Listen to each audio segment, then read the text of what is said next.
Welcome to the R Readiness Lens podcast, where we're focused on numbers and driven by results. I'm your host, Sheri Radler, and each week we're going to take a closer look at the practical ways to get your business ready for what's next. From planning for the upcoming quarter to finding the right health insurance for your team. Whether you're small or mid-sized owner looking for advisory support or just want to better understand your numbers, you're in the right place. Let's get started.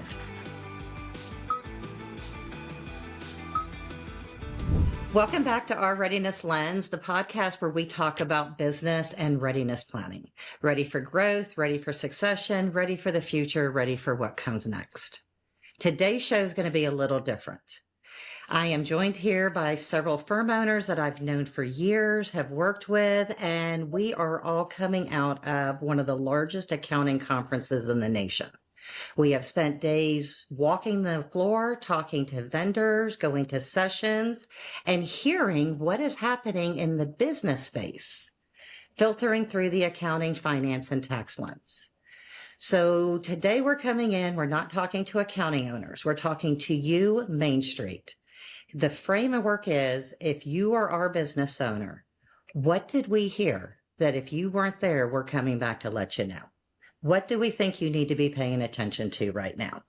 So joining me today are three firm owners from across the country. We have Savedra Scott from outside of Washington, D.C., Michelle Ball-Brown coming out of Shreveport, Louisiana, and Napolitano, Long Island, New York. I'm going to allow each of them to introduce themselves before we kick off. So starting with Savedra, tell us who you are. Who do you focus on? Hi, I'm Savedra Scott, the owner of Savvy Financial Solutions.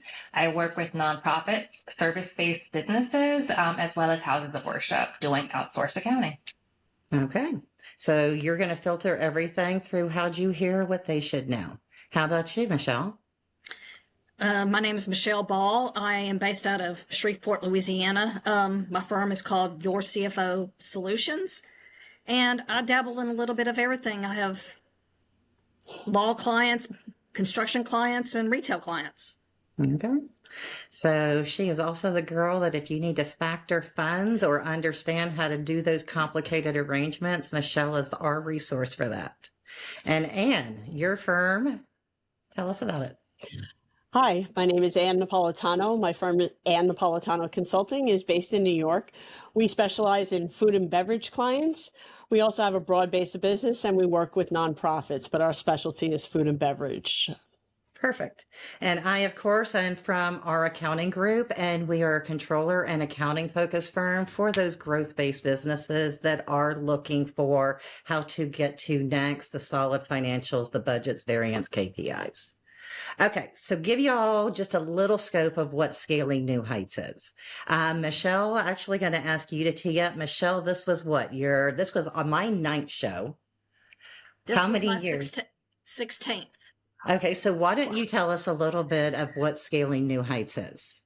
Oh, great. You should have warned me. Well, I think even before most of you started going, it was QuickBooks centric. So it was Intuit centric. And that was basically our main sponsor, or Joe's main sponsor. So that's pretty much why we went, is because we wanted to know everything regarding QuickBooks. It is not QuickBooks now. It is not QuickBooks centric now. It's all accounting platform. And I say all, but a lot of accounting platforms for small to medium sized businesses, and some new people on the block that are just starting out that are really rapidly growing because of the whole AI world. So outside of the Intuit Connect show, which is an Intuit QuickBooks sponsored platform, which is the largest accounting conference in the nation, the Scaling New Heights in the Woodard Group is the second largest. And how many conferences have you been there? This was my 5th. Okay. So we've all been there long enough to kind of have gone before and understand them, filter through what we heard. We didn't have the overwhelm of first show. One of the things one thing about it, we all hung out at the show. We know each other personally. We came into the show knowing who we wanted to go see. What were the avenues of information we were trying to get out? And one of the parts of talking about this is while it was an accounting conference, so many of the topics are applicable across broad business applications. I mean, I know I attended things about earning customer trust, doers to leader, cultivating and growing up a team, storytelling, how to craft your narrative and to sell your product into the market. What did y'all attend? I did tech updates, so I could see what was the latest and the greatest of all the technologies. I kind of know what's in the pipeline for 2027 in terms of things that we should and should not be using in terms of our businesses, all of our businesses. I went to a lot of classes that were based on AI, and it was interesting to kind of see who's using what tool and how they're using it. I went to a couple software alternatives besides QuickBooks to kind of see how they are using their platforms to kind of help streamline certain tasks that we as accountants and business owners face. And then a couple marketing ones as well that kind of blew my mind in terms of like what I am not doing. Okay, so now translate any of that to how can we pivot that to our business owners? What, from a marketing standpoint, are we not doing? From a branding, what are those lessons that we can share back? Think outside the box. That's a great one. To think about how you can make an impact on the people that you're actually trying to reach. Think of that favorite client that you have and how you can replicate it, or how did you meet that client? Can you make better connections with that client? Can you change your SEO or how are you marketing on whatever platform, mail, LinkedIn, website, Facebook? How can you connect to that exact type of person? Think about that client and be like, they are using me because, and if you can answer that question, then that's the question that you should be actually putting out there in any kind of publication that you're giving to a potential client. Okay, so for nonprofit, that's how we're going to target. We want to cultivate our donor platform, or for restaurants, how you're going to cultivate, our new, our customer platform. Okay. Showing it up. And Michelle, either one of you I know I took sessions on that. Did y'all come out of marketing, branding? We did marketing sessions as well. We rebranded last year, so that's helped us in a way that we can help our clients with that as well, so that we can speak to that and how it worked for us, and how we focused on a specific market, and now we're doing that with our clients. We can talk to them about that, and it's all about making connections with all of you, plus other people that were there that help us understand what we can do better for our clients. It's always great to have the three of you as a resource. One more other thing that I'm remembering is that they said, how would you describe your client to a sketch artist? Ooh. Like your ideal client, or just ideal client? Like if I had to say, my client is, I don't know, a house with someone that is moving in because I have affordable housing nonprofits. Like, what does that look like? And how could I get that to translate to marketing? One of them said, where are your clients hanging out, or your potential clients hanging out? Well, why don't you join the Facebook group for those clients? But just ever so often create your input about, an idea or question that people will be posing. And that can start to create connections. And then you can kind of say, hey, this is what I do. And then segue into, maybe a private message or conversation with them. So that natural conversation. Did anyone in here, Donald Miller, he wrote a book several years back about story branding, about branding, building a story brand. And it was how to bring yourself to market. You're looking like that. It's probably on your bookshelf too. Ann and I seem to have very similar bookshelves. I think it's right over there. But that is exactly it. It is how that in order to bring yourself to market, and whatever your market might be, whether you're an accountant, tax group, a nonprofit, or the plumber, coming in, it's like, who do we surface? And I was like, hey, I'm the plumber. I fix your leaky pipes. Or your brand might be hey, it's the morning of Thanksgiving and your kid just flushed the car down the toilet and you're overflowing. Who do you call? And building and crafting that story is, how you can reach out to your audience. So yeah. That book, Donald Miller, Building a Story Brand, was an excellent way of how to connect to your world. Michelle, do you do any kind of sessions on crafting stories or narratives or anything like that? I didn't. I leaned more towards the actual AI stuff, and then also how to communicate or what you need to say to your clients. I took Lamont's class, and then I took Deborah Kilsheimer, which she's always so funny anyway. Yeah. And it's all about, proving who you are, but not shoving it in their face, if that makes sense. Gotcha. Yeah. I know I took one about standing out in our market, and no matter what our industry is, the landscape is just so competitive. I know we work with dental practices, and I drive through Louisville, Kentucky, and I laughed recently because apparently if you're going to have a little strip professional center, you must have a dental or an orthodontic practice in there. I mean, I was just laughing because it was like, okay, our client base is expanding rapidly around me, In Las Vegas is also like that too. Like you cannot go a block without seeing a dental office. And I'm like, I need to figure out what's going on with these dentists. Like apparently there's a Well, it's a growing practice, and the public accounting firm I was with, before I spun out on my own, they kind of had a specialty with it, but it, just unique, and it's kind of like that growing. Some of the sessions I went to, some of them really were, you could not turn a corner at this show without AI being a dominant part of a conversation. Everyone talks about AI. And one thing that I felt that the message came really clear is that there's different ways to use AI, almost like there was levels.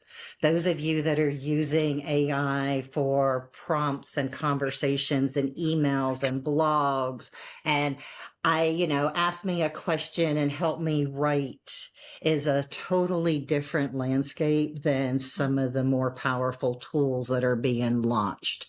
I can't say we're not scared of them. I mean, I'm going to show my age a little bit, but when I first started out, we started out with some green bar paper. Don't think Excel was not my friend when it got launched. So, It was Lotus 123 first. I was just going to say that it was Lotus.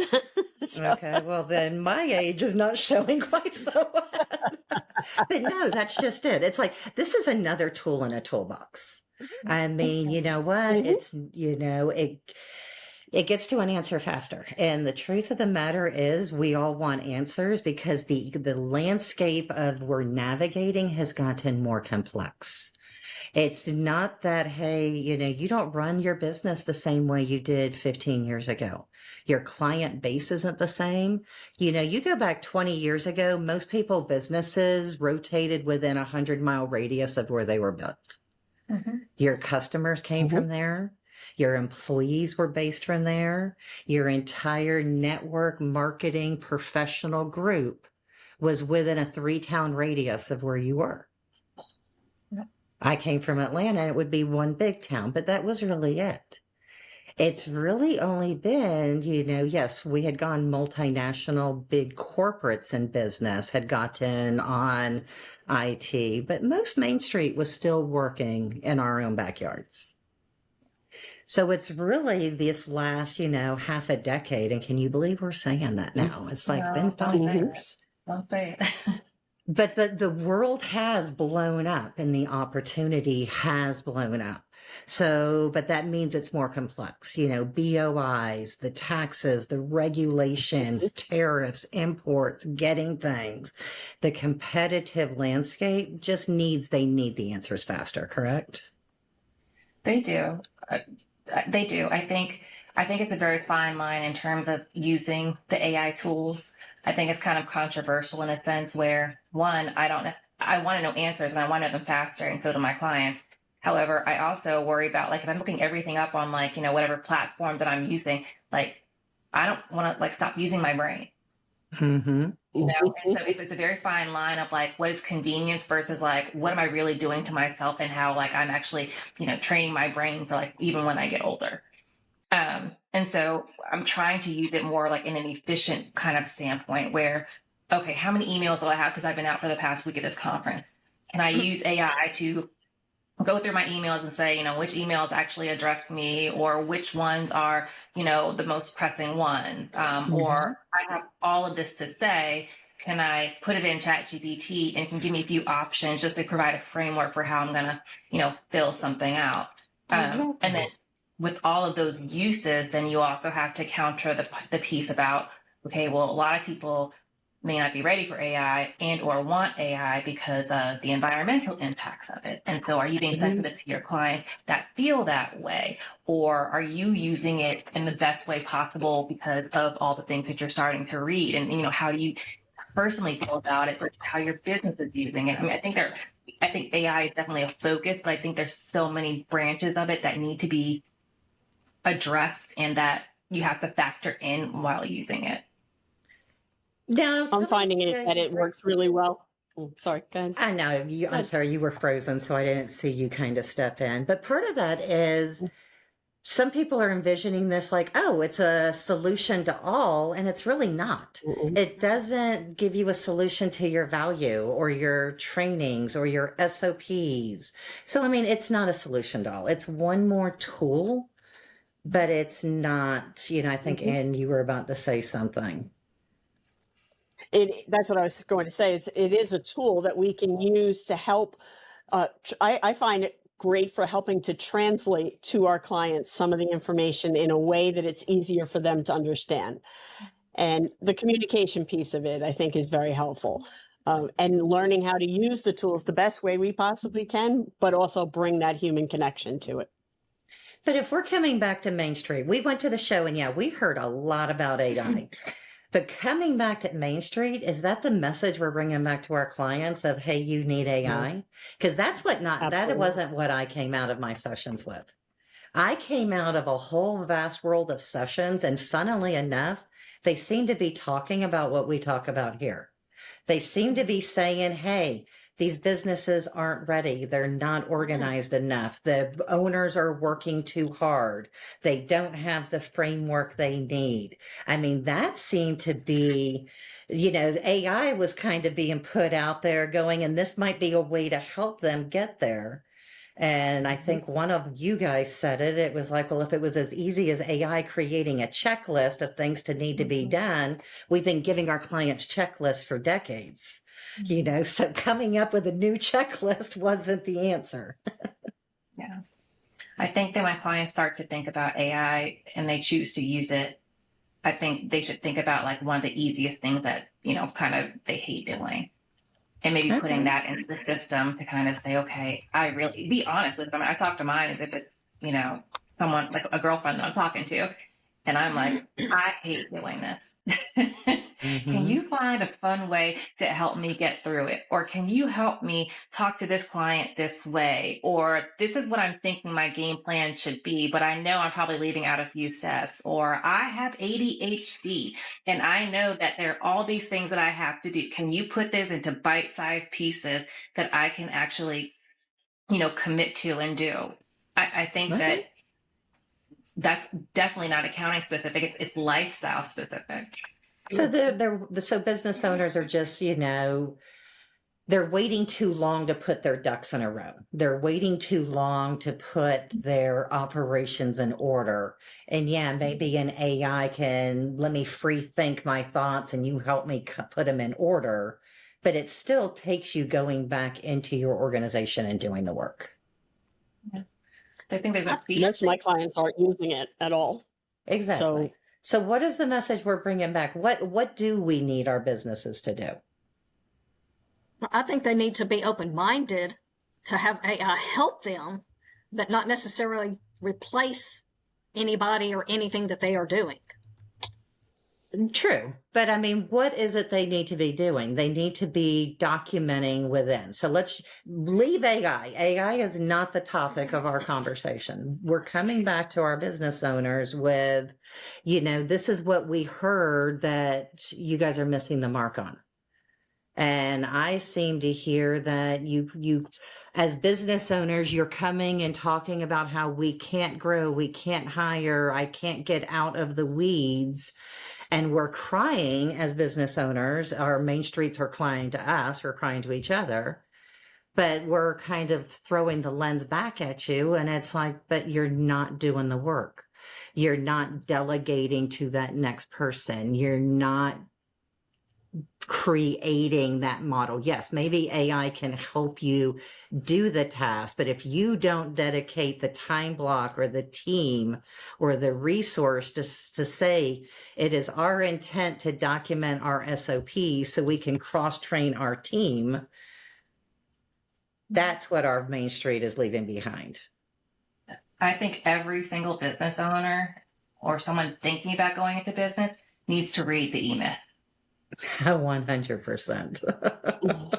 And for those that don't know, the E-Myth is a book that essentially says that I am employed by someone and I know that I can do it better than them, or I have a passion to do X, Y, and Z, and that's what I'm going to do. And then they go and they form their business, and then all of a sudden they're doing all of the things that they love to do, but they're not thinking of the actual business that they're running. And they don't realize that when you go into business or you create a business, that you're really not able to do the thing that you love if your ducks are not in a row, because you have all of these unfamiliar things that need to be addressed. But, if you really love what you do, you're almost going to be blindsided because it's easier to do the thing that you know how to do as opposed to actually doing the work, the back end work. And so one of the things that the book kind of says is standardizing your processes and making sure that you have all of those things documented. And it kind of gives you a guide in terms of how to do that. And I think once that you kind of have that mindset shift as a business owner, then I think it's going to help you be able to know that if you choose to do this, you have to work on your business and not in your business. Right. Yeah. I mean, because that's just it. Because if it's not documented, it's not repeatable. Yep. I think the example in the book was like McDonald's. Like, how do you go to California versus, Florida versus Tennessee, and a hamburger will taste just the same? Exactly. Because it's that consistency. And that's, one of the things business owners, they get so busy doing that thing they love. They run their business out of their back pocket, shoot from the hip. Everything gets done, but it gets done slightly differently depending on whose hands are on it. And that is not something that grows beyond just this little bubble that we're at. It cannot sustain the weight. That's really all it comes down to. Yep. One of the sessions I attended was on exit and succession planning. And I think that that's an excellent one to talk about because it really makes a difference. You have to have processes in place if you are thinking about exiting. And even if you're not thinking about that yet, it's always good to think like that because then it does help you set things up for the future, working on the business as opposed to in the business. Mm-hmm. Very much so. I mean, that's the premise of kind of this podcast, Chutes and Ladders of Business. Futures are far, far away. We always think it's going to happen, down the line. Tomorrow is what we got to worry about. Tomorrow we have to make payroll, put the kids through college, tomorrow. So we focus so much on tomorrow, you don't think 5 years down the road. So we got to start looking, I think I saw a statistic recently, maybe at the show. What is it? Like 90% of all businesses in the U.S. are deemed a small business. Mm-hmm. Over 60% of those are owned by people over the age of 55. Wow. Think of that. How many of those people might want to retire one day? Here's the thing, though. I had one of our business owners called me a few weeks ago, and he was all excited. I got a phone call. They're moving to town. They want to know if I want to sell my shop. They're offering me $1 million. Do I want to? Slow your roll. You're 58 years old. You're clearing $300K on your bottom line every year. So in just over 3 years, you're going to hit that $1 million. and you're going to be 61. What are you going to do for the rest of your life? Yeah. But the conversation, he'd never thought about it before. It was the first time anyone had ever, and it, it was exciting. Yeah. But it was having that conversation like, okay, let's put some, framework concept behind. But we also ended, he said, he was like, so I don't want to do it. And I was like, well, I'm not saying you don't. I think, you called me first. Maybe you should call your wife next, but at least fly it by your wife. But the conversation was, if this is actually something at 58 that you're starting to even be open to, let's have a conversation. Because when we start thinking of a future, every business owner has always been, we've all heard the adage, like, if I don't want to pay taxes, I put everything through my business. Mhm. Who's got business owners that want that mindset? Okay, well, that's great. If you want to go borrow money at the bank, that doesn't work, does it? Right. You want to sell your business, darn skippy, that logic's not going to work for us. No, it's not. No one wants to buy a business that shows $0 on the bottom line.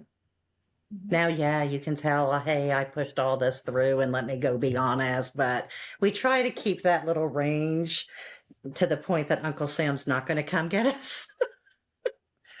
Yeah. But it is. But you don't start today with that, or you don't start the day you decide to sell. I think the thing that any business owner, accounting or not, we all need to do a better job of addressing the things that we don't want to address, or making them sound in a more friendly way so that we can do the hard things. Maybe it's not about calling something succession planning. It's called, what I get to do when I retire. It's even about mindset. If you think of the word networking, people, oh my God, I don't want to network. Well, what if it's like, I'm just going to go and meet 3 people?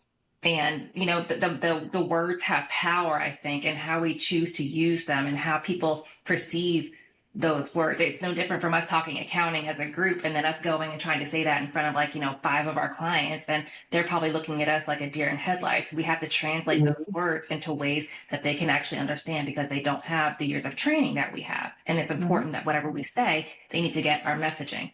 So I think if we can find a way to help business owners, and business owners are more aware of there are hard things that you have to do, but there's probably a better way or an easier way or a mindset shift that you need to have to get it done.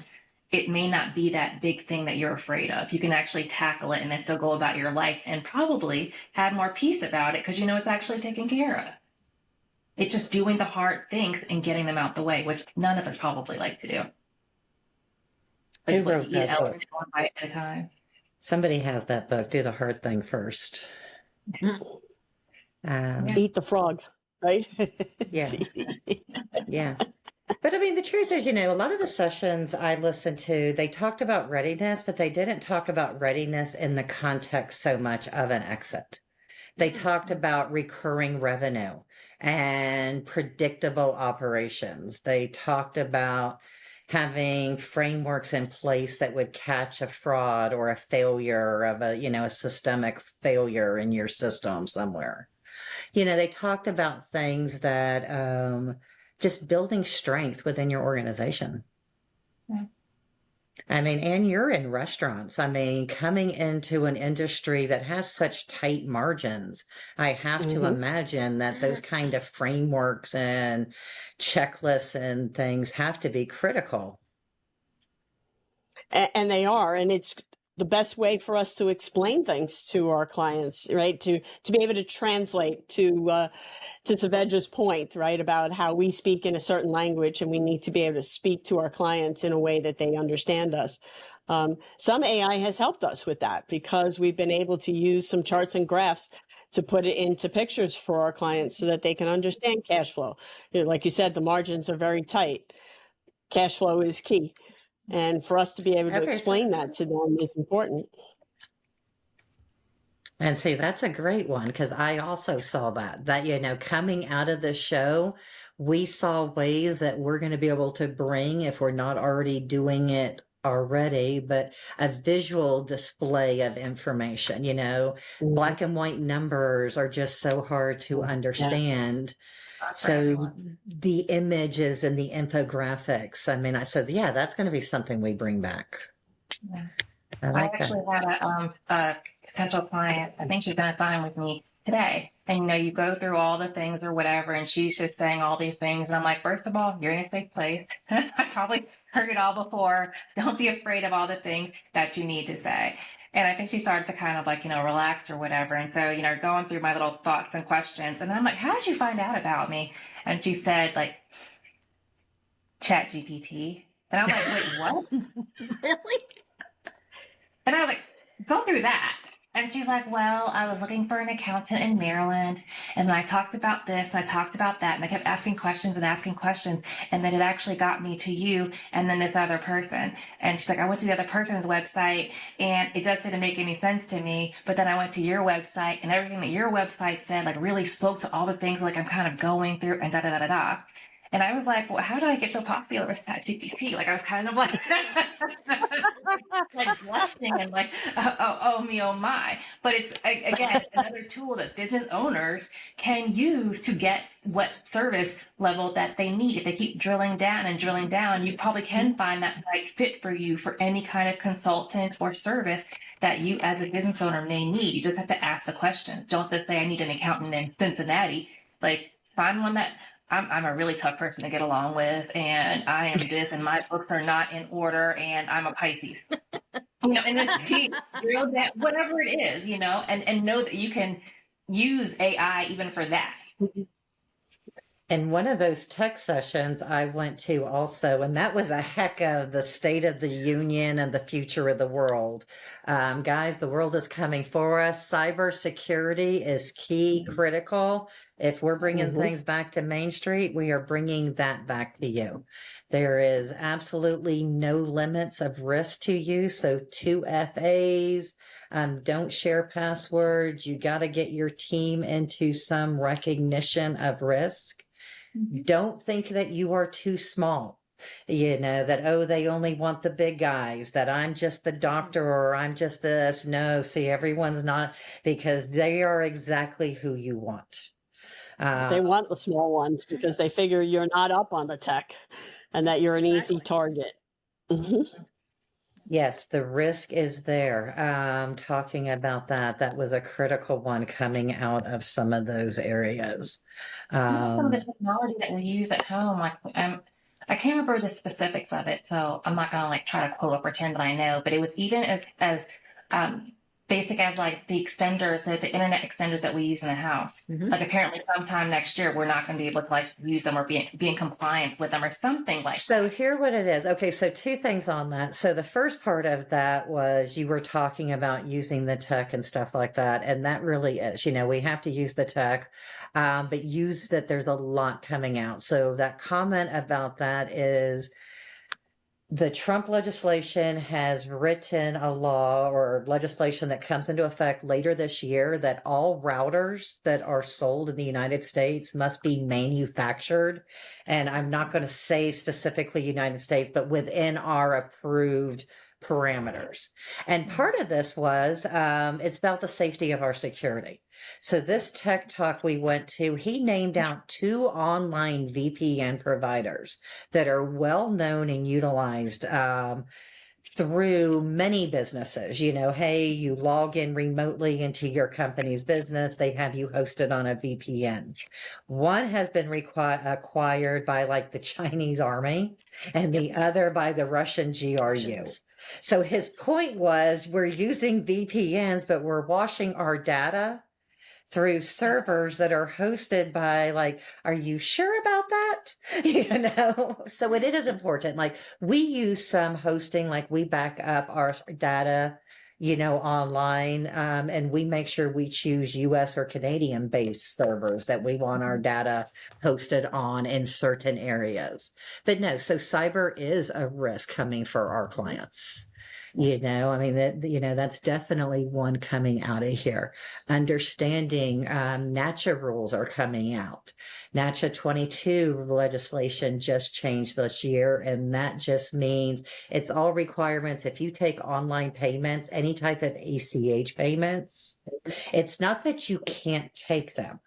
But as a business, the rules have always been there that, hey, you're not supposed to have these credit card and checking information written down on a piece of paper and in their client folders. You're not supposed to scan them in and keep them in your OneDrives or your Dropbox.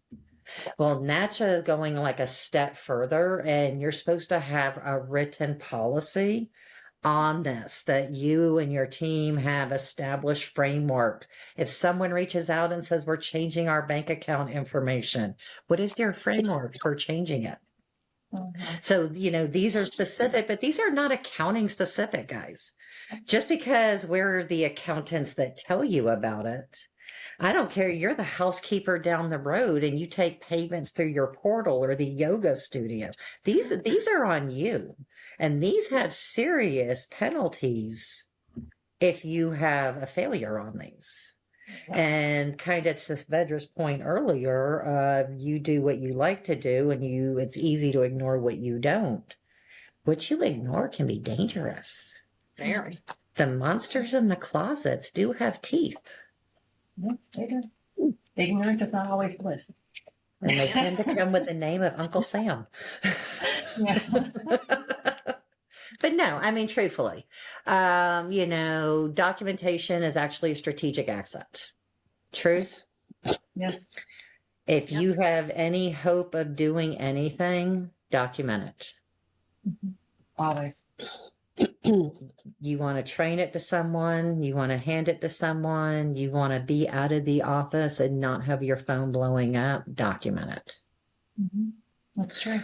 Founder dependency. Look in the mirror. Did you create a job or did you create a company? I mean, That's a harsh truth for people to yes, to it say. is. When you're a one-man show, right? It's like, okay, for right now, I do this, and this, and that's my job description. However, when I meet someone else, or probably you should probably have multiple job descriptions for all the things that you do. And then maybe that'll actually help you identify when you want to hire someone. Maybe I can get rid of this specific piece of the job description. It's actually already kind of done for you, and you can add to it. Very much. I mean, very much. Most dangerous thing about being a business that is founder dependent is, I'm going to say two things. One, if you're a founder dependent business, please have disability insurance. Please, please, pretty please. Don't get sick and live under a bridge at the same time. Have a contingency plan or even part that can kind of take over. I mean, that's always a question. If you're a sole proprietor, well, I need you to do this service. It's really important. So what happens if you get sick? Who do I call? Or what if something happens, like, when you're on vacation? You have to have that contingency in place to also provide some kind of peace of mind, because I can probably guarantee if you don't, that person may not feel that they can come to you, because that's too many eggs in one basket. And they may try to go to some place that is larger to kind of handle that, because there is some sort of backup, perceived backup for the work that you can't do when something happens. Very much so. I have two clients that they don't want to see anybody from my firm. They want me and only me. Yeah. Two. And that is great as long as you're there. Exactly. You're out of town at a conference last week. They call. It doesn't matter. You cannot get to Louisiana from Orlando, no matter how on fire their world might be. It's a hard thing too, because I think when you're actually trying to sell to individuals or have that conversation individuals, I mean, particularly with what we do, when it comes to something so like intimate, with dollars and cents and people's businesses or their missions, I think that there's a trust that they have with us. And so to not have us as the people that are doing the communication and passing it off, it almost seems a little bit like I just divulged my soul to you. and now you're going to pass me off to someone else, and trying to build like that relationship. So I I can see like why your clients would feel that way, Michelle. And I definitely have like that same kind of situation and fear, but it's not sustainable. Well, we have Well, it, but we it's a go matter to of our trust. Mm-hmm. That But they you trust go- me, but they don't necessarily trust Yeah. because they don't know. Yeah, Yeah. exactly. But we all go to our doctors, and at some point we're asked, are you open to seeing the nurse practitioner, or do you need to see the doctor for this visit?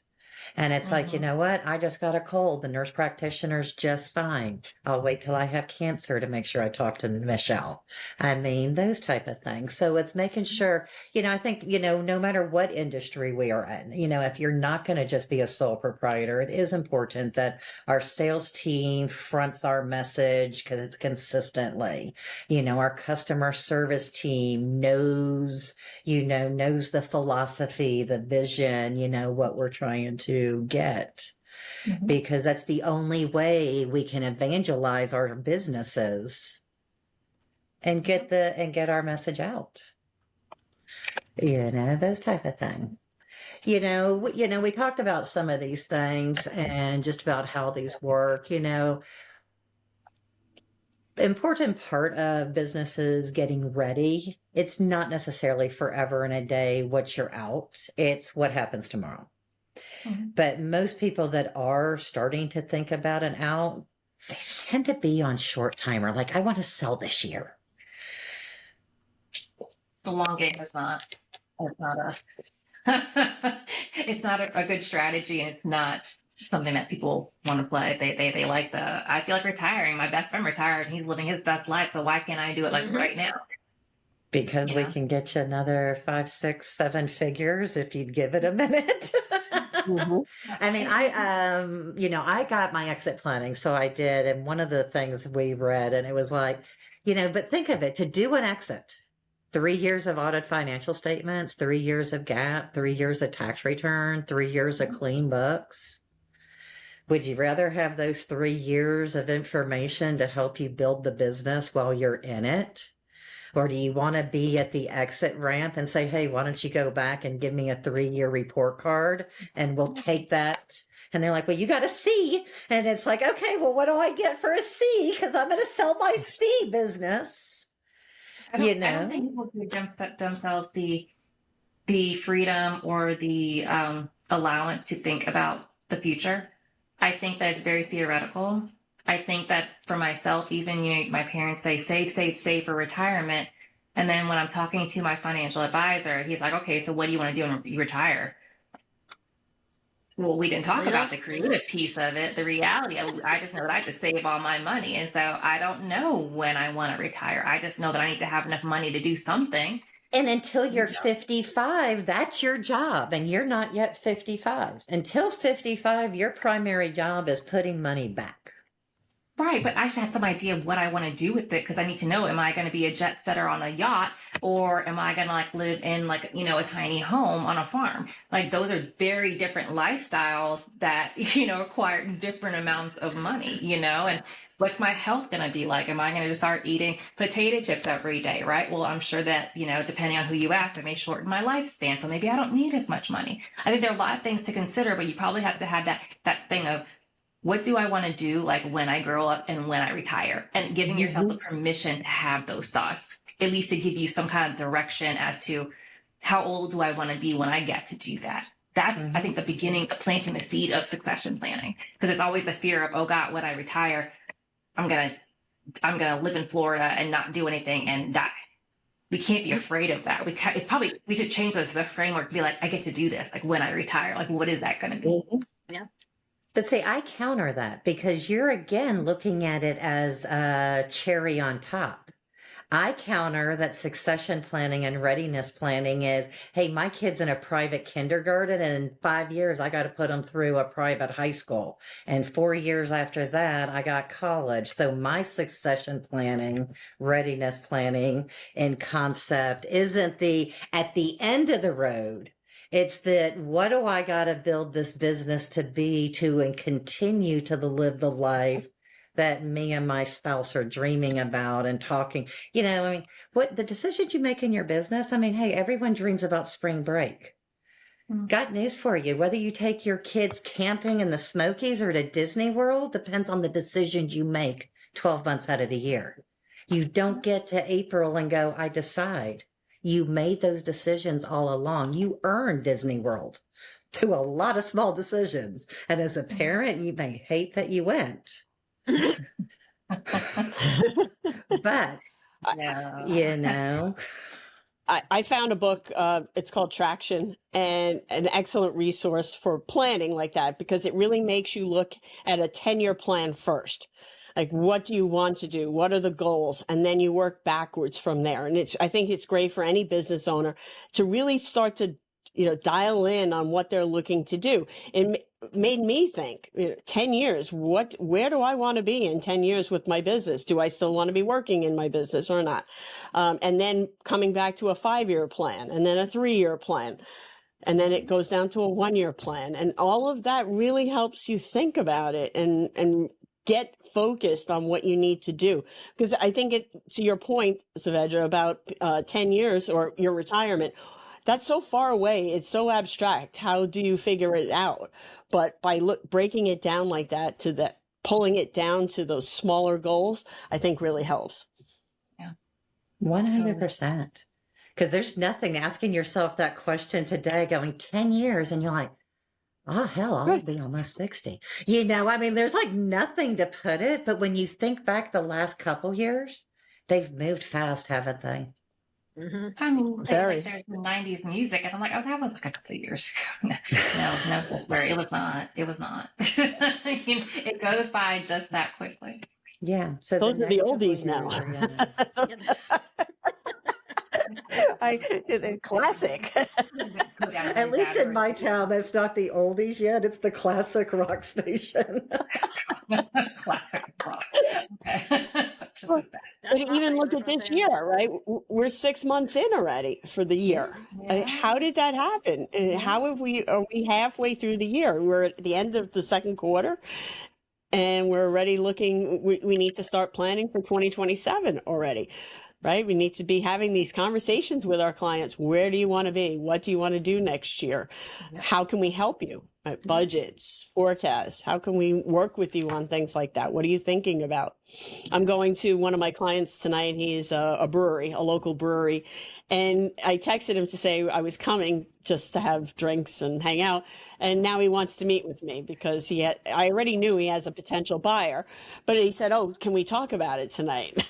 So, not really didn't want to talk about it tonight, but I will. can give you sound advice with beer in my system, sir, and I prefer the beer as opposed to the conversation. 100%. But his whole But focus changed once he got somebody is interested in buying. And so he's been thinking about that. So we've been doing the numbers for him. And it's really changed our relationship. We've worked together now for 8 years already. And now we're shifting to a potential buyout for him and what's the next chapter and how it's going to work. And we've been running the numbers for him, showing him how it would work with the people coming in, new partners, him and his partners, how to buy them out. And I think he has seen us now as a different type of resource that I don't think he looked at us like that before. Yeah, we're underutilized, guys. I mean, hey, Big Main time. Street, if you're talking to an accountant, you're probably not talking to us quite enough. We got all kinds of secrets and opinions that we're just dying for you to ask about. I mean, we can even help if it's feasible for you to hire a new employee. Oh, yeah. We can help with Yeah. that kind of stuff all day, every day. And there is a 100%. distinction between calling someone a bookkeeper and an accountant and an advisor. And I think that people should learn the distinction between them. Yeah. Do you have a Absolutely. definition in your head that you would share? I think at the very least, even though I'm a CPA and I may not be doing quote unquote CPA work, I think that to call myself a bookkeeper is really minimizing my education, my expertise and skill set. I think that naturally with the clients that I have, it's hard to not be an advisor. And that kind of goes hand in hand. So it's not necessarily an upsell. It's a part of what I do. It's a part of my package and it's a part of the pricing because people are going to have questions and people want to know about their future and the strategic. Am I spending too much? All the things. So I think that my accounting advisor is encompassing of all the things. No. I mean, and I think it's true. It's a little bit, your bookkeepers tend to look behind. They can tell you how you got here. Your accountant can help you plan for where you're going. Your advisor's taking it the next level. And now we start dreaming. Now it's when can I buy a building? How do I get the beach house? I mean, how do I add a new service package on? I mean, there are different layers of what you need. And it is incumbent as a business owner, utilize that roundtable. Going into business, Savedra said it earlier, you want to do what you really want to do. And wanting to be a business owner didn't mean you had to become a one-man expert on the whole free world. I mean, you're still allowed to phone a friend, phone a resource, phone a colleague, call your attorney, your wealth advisor, Your sole And that even works for aspect of us. business advice shouldn't come from the golf course. Nope. Right. At all. That works for us too, right? If they come to us and we don't know the answer, we generally know somebody that does. Yes. That's true. That's true. We That's work true. hard to have those people in our group for you. So, okay. So we're kind of coming up on the hour. I'm going to take it around a circle right now. Here's the deal. Most business owners, you guys start thinking of an exit in the year you want, and it's too late. You're already lost half whatever your value might have been if you'd allowed some time. Don't look at building your business as something that happens when you get time. There's an adage about I'm going to wait to live my life until I get less busy, until the kids grow up, until. Running your business is like that. You don't get so busy in your business that you're like, I'm going to wait until it slows down to get it in order. Sorry, if you're building a good business and it keeps building, waiting is just going to crash.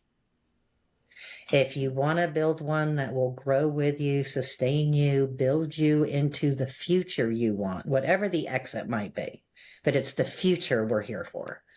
So let's just kind of go on. We spent a whole week learning about technology, automation's the future, and the takeaways are AI is not replacing people. Tools aren't replacing advice. Thinking for ourselves, the most expensive and valuable tool any of us have is on our shoulders. What's y'all's final takeaway? Go around the room. For Main Street. I would say utilize your accountants as a resource. Really reach out to them, partner with them, talk to them, chew off their ear about what your plans are and what you're thinking about. Even if it's random conversations, because there's something in there that you're going to say that the accountant is going to be able to help you with. Yep. Well, and I would add to that if you want to move forward with your business, quit looking in the rearview mirror.